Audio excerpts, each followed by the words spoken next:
Have you ever thought what's truly frightening about failure? Gilman Louie, venture investor and former head of a CIA innovation fund, once told a story that captures what fear of failure really looks like. He said to a room of analysts, "If a grenade rolled in here, you'd all jump on it to save everyone else." They nodded, and he continued, "But if someone walked in and said, 'Make a decision, and if it's wrong, your career is over,' you'd all run for the door."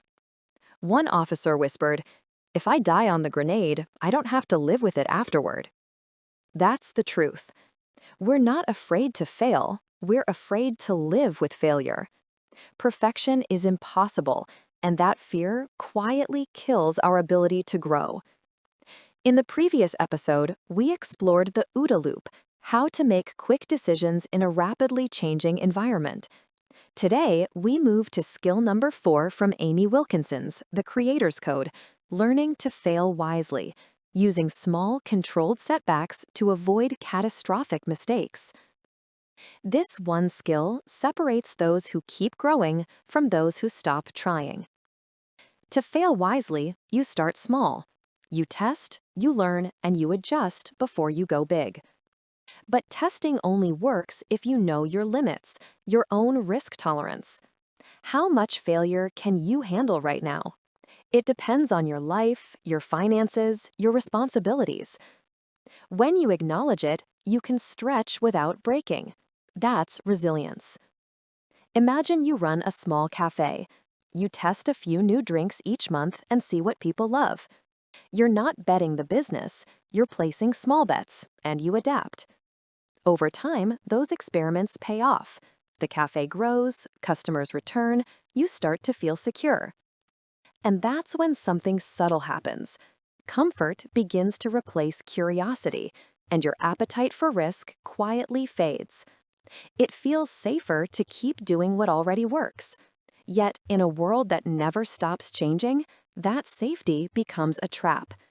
If you only repeat what once worked, you stop evolving while the world moves on without you.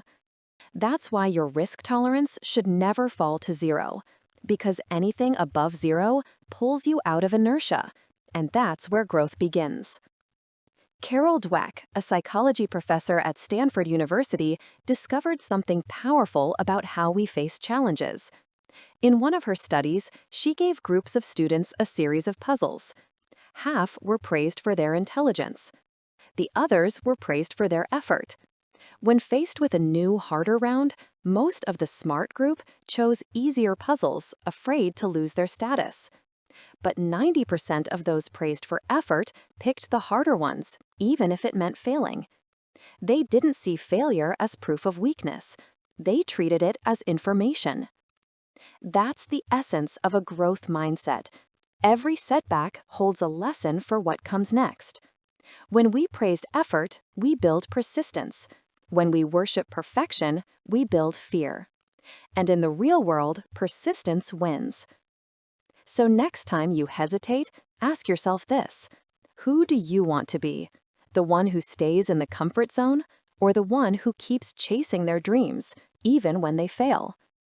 Because in life, the biggest failure of all is refusing to try.